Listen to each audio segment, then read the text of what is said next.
recognize that. I live over in Sunnyside, and I always think about 13,000 years of people living in the floodplain areas, some sides of the floodplain, across the street from my house. It's been a butchery area for settlers for hundreds of years. So it starts out with cows and pigs and chickens, and then as you go down, it turns into buffalo bones, and the buffalo bones go down about 30 feet across the street from my house. So that's my land recognition. I live on top of buffalo bones. I wanted to do a little bit of literature review. There's a number of book clubs. I volunteer at the Calgary Climate Hub. They have a book club. Arusha's had a book club for many years. And so to put a little bit of context around circular economies, I want to do that before I get into Arusha's programs and how they fit with circular economics. Books that I've read as part of these book clubs, I wanted to talk a little bit about that context. There's been many, many years of great books in circular economics context at the Arusha Center. So this is a group of our volunteers and board members and staff. Our programs have been around for 50 years in various forms, starting as an international development education organization. The book club that I mentioned is one of the activities that we've had over the years. I've taught corporate social responsibility at Bow Valley College. Various groups of staff have connections to post-secondary and grad school at U of C in community economic development. We got some firepower. Lee's got a PhD. Not slackers at all. Really, circular economics is simple as people, planet, and profit. If we look at it in terms of that frame, and that we need all three of those components, we don't want to focus just on one. If it's circularity, we really want to talk about all three simultaneous benefits of equal amounts: people, planet, and profit.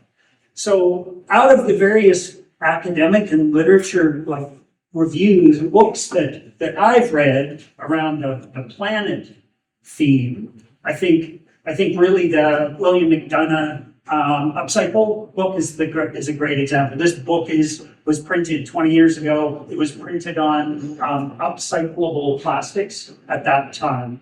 And Michael Braungart is the one that's coined the phrase that away has gone away, right? So he's a chemical engineer. William McDonough is an architect. From a built form perspective, we need to see away has gone away. That means if you make a TV set that has 1,000 different components in it, it can never be upcycled, let alone recycled. So we need to look at things that can be infinitely reused and ideally upcycled after their use. A whole range of themes around economics that are related to circular economics. I think Herman Daly's steady state economies is really the founding principle that would be relevant to circular economics. The idea that this model of capitalistic infinite growth is a very unique one. It's never existed in human history, and we have got to move, like Japan has largely done, to a steady state economy, meaning that your quality of life continues to go up, but your economic impacts stay the same, which seems to defy logic probably to some of you, right? That's because we are like fish in the water with capitalism. We think of capitalism as kind of the only economic model that could function, when it's actually quite a rare economic model. Some of the books on a variety of different themes, from indigenous knowledge through to local food production, through to rewilding. I think Black Elk is as good as any. Black Elk Speaks was a conversation that he had before he died. He was at the Battle of Little Bighorn. He was at the Battle of Wounded Knee.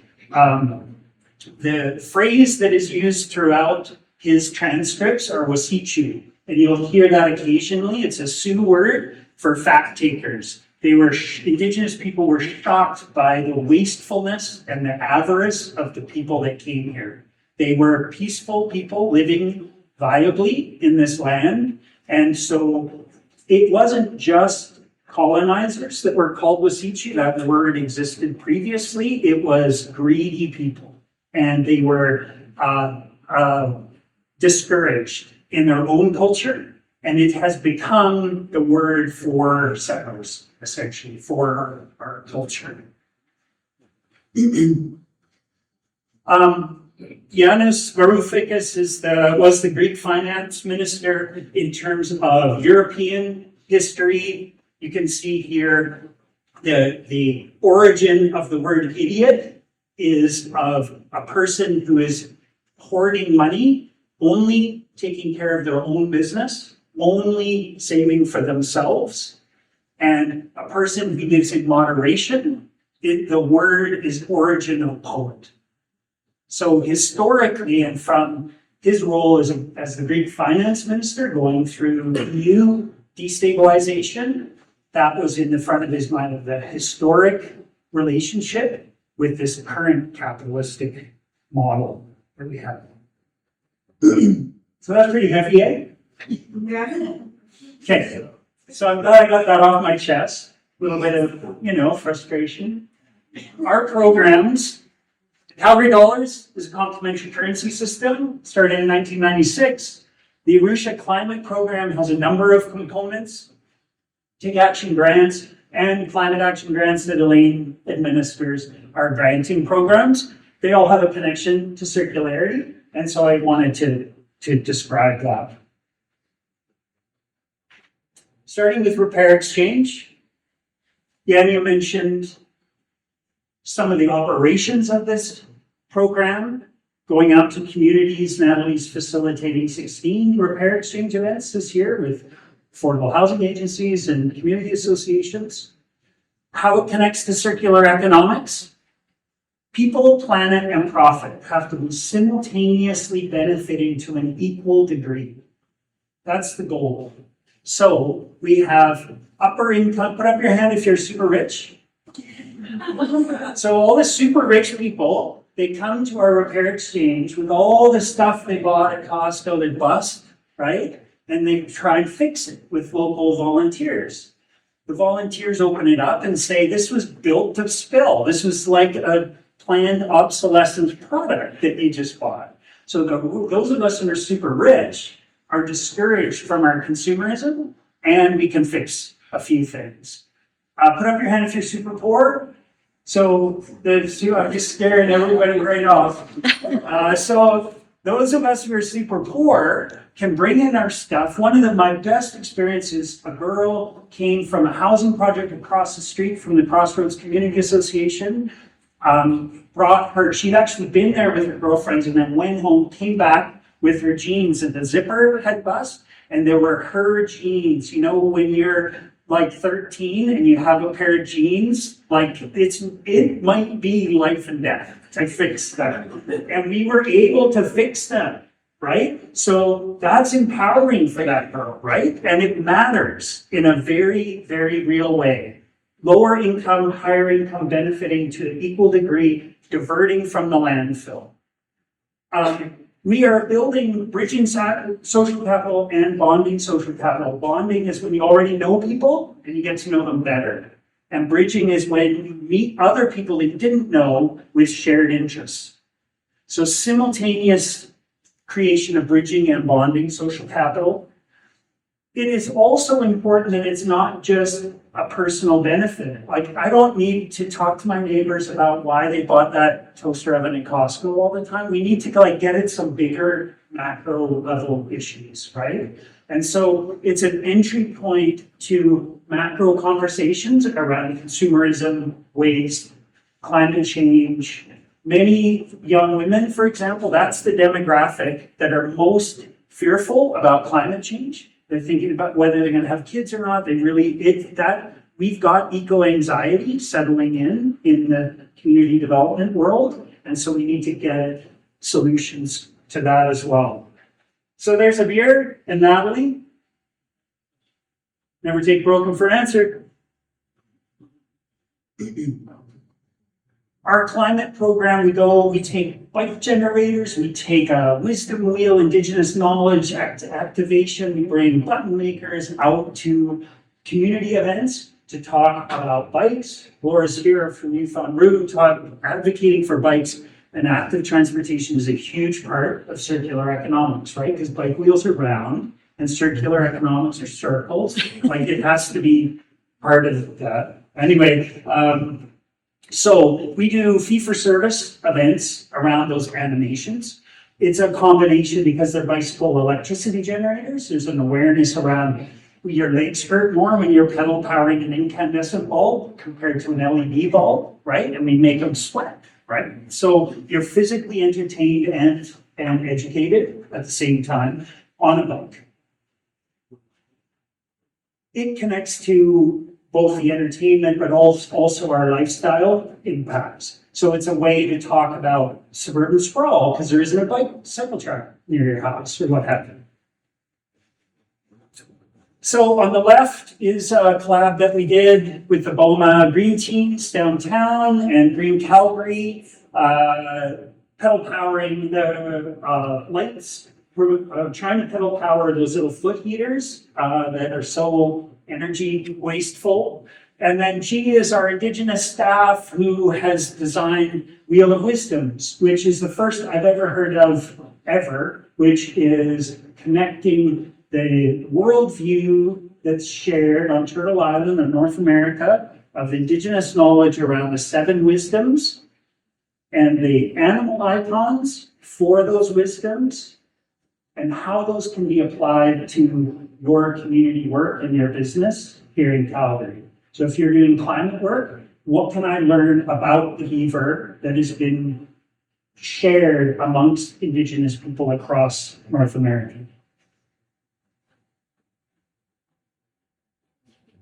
Take Action Grants is the other one the third program. These are 11 grassroots grants that we give out each year. We funded about 170 projects. We fund individual groups. We fund youth groups. We funded Fridays for Future, group of teenagers. We can write checks directly to groups of individuals, youth, to fund climate change and social justice projects. So in terms of circularity, it's starting at the bottom of empowering people to be connected to the land that they come from, to the community, and actually move to taking action on those issues. We need more program managers, we need more entrepreneurs in this space. So I think there's a pretty strong connection to circularity from that perspective as well. Here's some of the beautiful people that we funded through Take Action Grants. Bison Clan, Black People United, Climate Action, Muslim Youth Energy Efficiency, apiaries and bees for communities, Latino activism, Black Eagle Bloom, and Calgary Dollars. So there's nothing more circular, I think, than keeping money local and keeping it rotating, right? A lot of complementary currency experts talk about the leaky bucket. If you go spend your money at Costco, the money is going to stay in the community for a brief time, but it's basically, if your community is that bucket, it's constantly leaking out, right? Chain stores, the money is going to a head office. It may actually only be going to profit, let alone to paying somebody. And when you pay locally and you shop at local businesses, it circulates far more. They pay better wages. They have it overall. They have better environmental standards, better employee relationships, right? So I think circular economies require complementary currencies. Jane Jacobs, the famous Canadian urban planner, Life and Death in Great Cities, said it's like having one currency is like sharing lungs with 2 people. If I'm sleeping and the person I'm sharing my lungs with is running, then I'm lying in bed sweating. It's the whole country of Canada has areas where the economy is superheated, and you have other areas where the economy is really underdeveloped. Unemployment might be really high in one, really low in another. Housing might be really affordable in one. Cost of living might be really high in another. And so Jane Jacobs' image of complementary currency is that we need local currencies to do the things that we can design the outcomes for.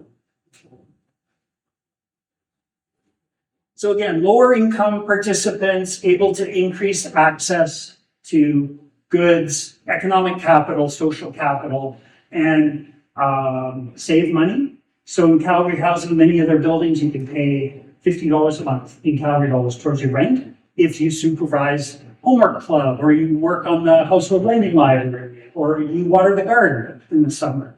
So that Calgary Housing is actually saving 5 times the amount of Canadian dollars for every Calgary dollar that they accept.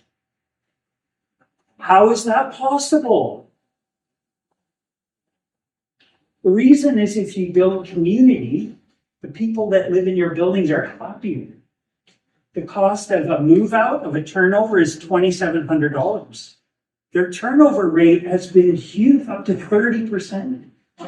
So if we've had one, unfortunately, Natalie and I both know, the one resident who moved out who was a Calgary Dollars participant in Calgary Housing. But out of all those hundreds of people that use Calgary Dollars for their rent, they hardly ever move out because they got to know their neighbor and they got involved with the garden and they got to know that some of the issues, right? They actually got involved in things. And so for each one of those, CHT is saving $2,700, right? So we get virtually no turnover of those residents once we get them connected to their community. So there's a dollar value that can be saved for those organizations in the nonprofit world. That's a good example of how we need to be supporting local entrepreneurs, local businesses, and there's a number of housing organizations that are involved. We'll all go to Rome next. No, Natalie presents next. Guess where it is? It's in Rio. So we'll all go to Rio and we'll talk about complementary currency. Wouldn't that be great? Calgary dollars, complementary currencies in general circulate 3 times as frequently as national currencies. So if a dollar, a dollar has no intrinsic value, right? It's only in its exchange. So if you can triple that, you're creating economic impact. That's circularity if ever there was one, right? Let's keep money local and just make it work harder. And let's design it to make living in affordable housing more habitable. For all of us super rich people, maybe we don't know our neighbors that well, so you can also design it to get to know your neighbors and exchange things, right? What I'm saying is everybody can benefit from it. You can design these complementary currencies to benefit all different types. So this is a City of Calgary resilience strategy. Calgary Dollars is profiled for these reasons. Circular economics has kind of taken over from the resilience phrase. So resilience really being our ability to withstand shocks, right? So that's where the resilience strategy is identified the value of complementary currency. What are our challenges? Now coming back to some of these bigger picture challenges. I don't know how many people have seen this. 47% of Albertans are $200 away or less from failing to meet their financial obligations. So only almost 50%. Meanwhile, in 2019, we had the highest concentration of millionaires in Canada. This is a challenge for those of us that do community development, those of us that work for government, is you have this wealth polarization that results in challenges, whether it's collecting taxes, whether it's getting buy-in on changes. Kind of hard to read this. I used to say that it was about 80% of global trade is actually speculation. It's not the exchange of oil or coffee or wood. It's just speculation, largely on currency. But now it's not even that fact. It's that 2.5% of global trades are in anything other than currencies and speculation, and that they are done with the vast majority of that speculative trade is now being done by non-human entities. So it's just computers trading with other computers are national currencies.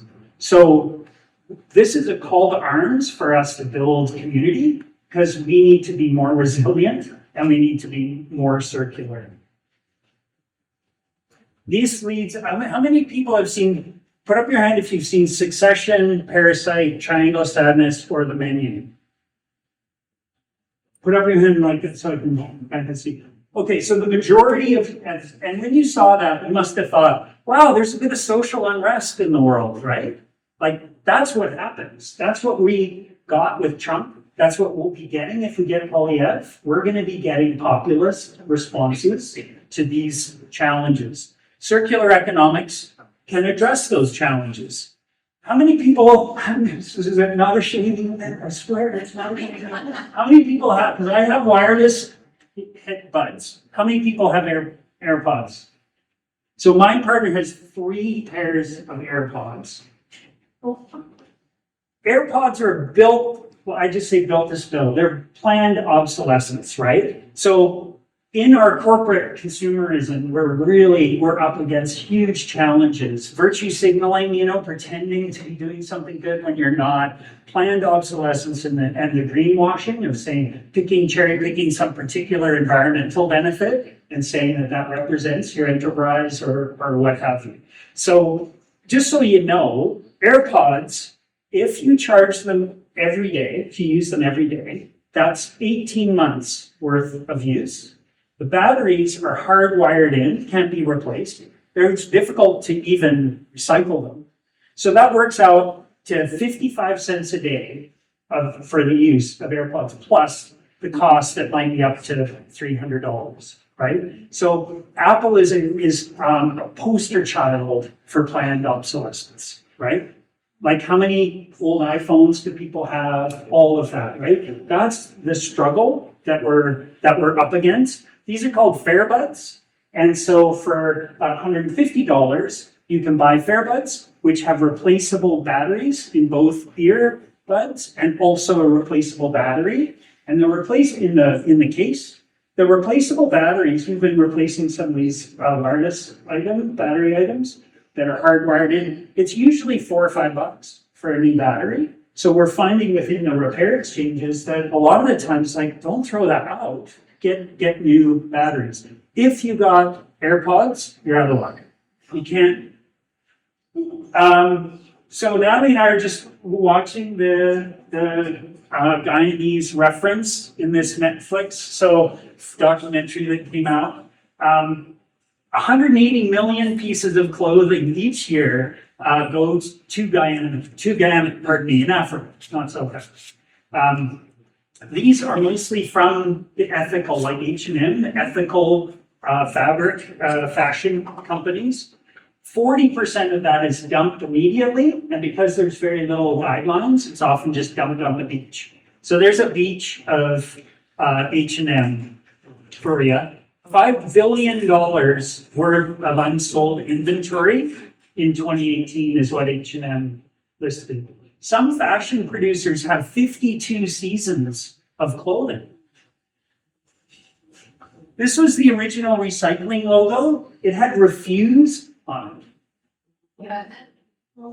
We just took that off. We just don't need that.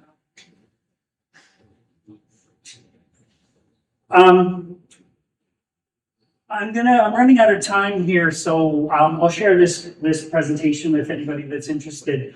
Overall, circular economics is being dominated overall by a technical perspective. And so we're talking about this huge waste volume, how to move plastics into some repurposing use. I think that's really critical, but I'm not seeing that people, planet, and profit all simultaneously having an equal amount of benefit. I think that people, us, are a big challenge, that there isn't really a lot of money in anti-consumerism, surprise, surprise, And so we really need to focus on a people perspective in addition to a kind of an engineering. The engineering perspective are these kinds of images that we've probably seen, right? From circular economy. That is appealing to a kind of flow and engineering, like a flow chart kind of perspective. I'd say our circle should really be a medicine wheel. The medicine wheel represents the sacred bounds of the earth. A way has gone away, right? Every direction is equally valuable. It shows life and it shows death. It shows our geographic proximity, if we're in Treaty 7, if we're in the Oceanic bioregion. It shows the seasons, our connections, the solstices and equinoxes and growing. It shows the stages of life. It shows the interconnectivity, the seamlessness, that people are not actually bigger. Their icons don't get extra size on the wheel, on the medicine wheel. So I think really circular economics, though, that's the icon that we need to work towards. It's been around a lot longer than the circular economics flowcharts. So let's go to something that's proven. So call to actions, for each of us, leave the personal kinds of actions and our responsibility. We talk a lot about our rights, but I think we need to talk about our responsibilities. We need to make sure Poilievre doesn't get elected, to be super honest. There's a huge mandate for populist politics that is going to be destructive to the community and to people, planet, and profit. So that's the politics, that's the economy. We need to travel by ground. We need to increase our vegan diet, our plant-based diet. We need to use active transportation, public transportation, reduce the size of our homes, empower women. Women are directly connected to lower economic impact, negative externalities, to better healthcare, to better education. We need to empower women as part of circular economics. We need to refuse consumerism and use this is a used shirt. My jacket is used. Let's buy from anybody from Goodwill or thrift stores here. Like, we need to really fire up that so it doesn't end up in a beach in Ghana. And ultimately, we need to emphasize happiness, because anybody that's taken any of the arts courses knows that that's where happiness is in our relationships. Ultimately, I love this, if we're working, all the climate activists working on energy independence, preserve rainforest, sustainability, livable cities, water, healthy children, and the person in the audience is saying, what if it's a big hoax and we create a better world for nothing, right? We're doing the right work anyway, and so let's just do more of that. Circular economies is a wonderful way to frame the variety of projects that I've been hearing in the room today, how they can all kind of come together. Thanks.